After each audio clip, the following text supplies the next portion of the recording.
Assalamualaikum warahmatullahi wabarakatuh. Perkenalkan, nama saya Lulu. Nama saya Robiatul. Perkenalkan, nama saya Alda. Perkenalkan, nama saya Maya. Bismillahirrahmanirrahim. Kami dari kelompok 3, 11 MIPA 1 akan mempresentasikan tentang teknik dan cara pembuatan batik. Teknik yang pertama adalah teknik batik cap. Batik cap dapat didefinisikan sebagai salah satu jenis hasil proses produksi, baik yang dibuat menggunakan canting cap. Canting cap yang dipakai untuk memproduksi kain batik ini membuat alat yang bentuknya cenderung mirip seperti stempel tapi dimensinya lebih besar. Cara membuat batik cap. Yang pertama adalah kain mori diletakkan di atas meja datar yang telah dilapisi dengan bahan yang empuk. 2. Malam yang direbus hingga mencair dan dijaga agar suhu cairan malam ini tetap dalam kondisi 60 derajat sampai 70 derajat Celcius. 3. Canting cap lalu dimasukkan ke dalam cairan malam tadi, kurang lebih 2 cm bagian bawah canting yang tercelup cairan malam. 4. Canting cap kemudian dicapkan dengan tekanan yang cukup di atas kain mori yang telah disiapkan tadi. 5. Kemudian cairan malam akan meresap ke dalam pori-pori kain mori hingga tembus ke sisi kain permukaan kain mori. 6. Setelah proses pengecapan pada kain selesai dengan berbagai kombinasi canting cap yang digunakan selanjutnya, kain mori akan dilakukan proses pewarnaan dengan cara mencelupkan kain mori ini ke dalam tangki yang berisi warna yang sudah dipilih. 7. Kain mori yang permukaannya telah diserapi oleh cairan malam tidak akan terkena dalam proses pewarnaan ini. 8. Setelah proses pewarnaan, proses berikutnya adalah penghilangan bekas motif cairan malam melalui proses merebus kain. 9. Sehingga akan tampak dua warna, yaitu warna dasar asli kain mori yang tadi tertutup malam dan warna setelah proses pewarnaan tadi. 10.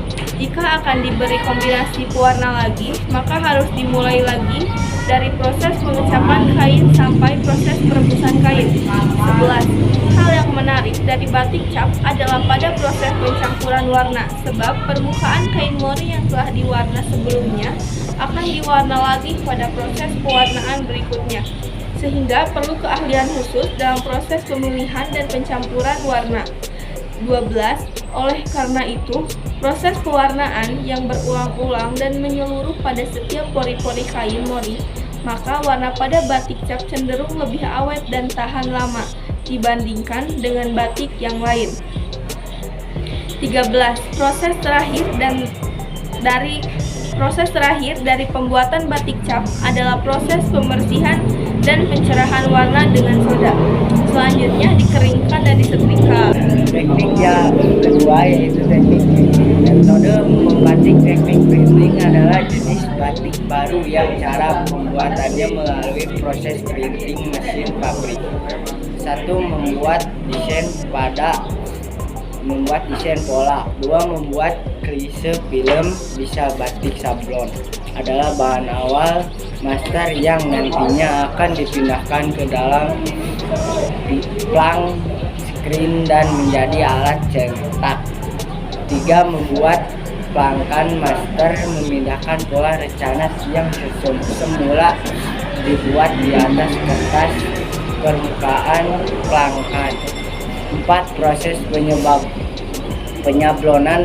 Proses penyablonan adalah kegiatan inti dari pekerjaan ini. Kegiatan ini berisi perpindahan pola pada pelanggan master ke atas kain mari sehingga menjadi sebuah kain batik printing.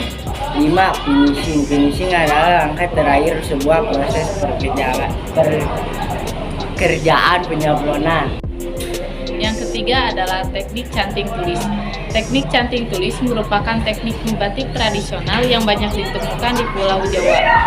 Cara pembuatan teknik canting tulis yang pertama, membuat desain atau sketsa. Sebelum membuat batik, tentukan dulu motif yang akan dibuat. Kemudian dibuat desain atau sketsa, belum jadi pada kain. 2. Melukis kain. Tahap selanjutnya adalah melukis kain, mengikuti garis dan mempertebal garis. Tebalkan motif dengan lilin yang sudah dicairkan. Yang ketiga, menutupi bagian putih. menutupi bagian putih yang nanti tidak akan dikenakan pewarna. 4. Pewarnaan. Pewarnaan kain dilakukan dengan cara mencelupkan kain ke dalam cairan pewarna. 5. Melukis kembali. Langkah selanjutnya adalah melukis kembali menggunakan canting. Yang keenam, menghilangkan lilin. Proses menghilangkan lilin dilakukan dengan mencelupkan kain ke dalam air yang mendidih atau panas di atas tungku. Kedelapan, ngelorot. Ngelorot adalah tahapan kain batik direbus kain batik yang sudah berubah warna. 9. Mencuci kain batik. Tahapan yang terakhir adalah mencuci kain batik yang sudah selesai dan kain batik siap dijual atau digunakan. Dan yang terakhir adalah batik celup ikat. Batik celup ikat adalah proses membuat motif dan warna pada kain putih polos dengan teknik mengikat dan menutup sebagian kain dengan karet atau raffia dan plastik bola pasir selanjutnya disuruh pada warna atau pewarna kain, misalnya one-tag. Cara pembuatan batik celup ikat. Yang pertama, siapkan alat dan bahan untuk pembuatan batik celup ikat. Yang kedua, ikat kain yang dalamnya sudah diberi lereng atau batu kecil secukupnya, ikatlah sampai habis kain tersebut. Yang ketiga, didihkan air bersih di dalam panci. Setelah mendidih, masukkan pewarna tekstil, tunggu sampai berubah warna. Yang keempat, masukkan kain yang sudah diikat ke dalam panci yang berisi air, pewarna, aduk terus sampai kain berubah warna dengan warna yang dikehendaki. 5. Sesudah berubah warna, angkat kain tersebut dan dinginkan. 6. Siapkan ember yang berisi air bersih, celupkan kain tersebut ke dalam ember yang berisi air tanpa harus membuka ikatannya, kemudian jemur kain tersebut tanpa membuka ikatannya. 7. Sesudah kering, buka ikatannya dan disetrika, jadilah batik celup ikat. Sekian presentasi teknik dan cara pembuatan batik dari kelompok kami. Wassalamualaikum warahmatullahi wabarakatuh.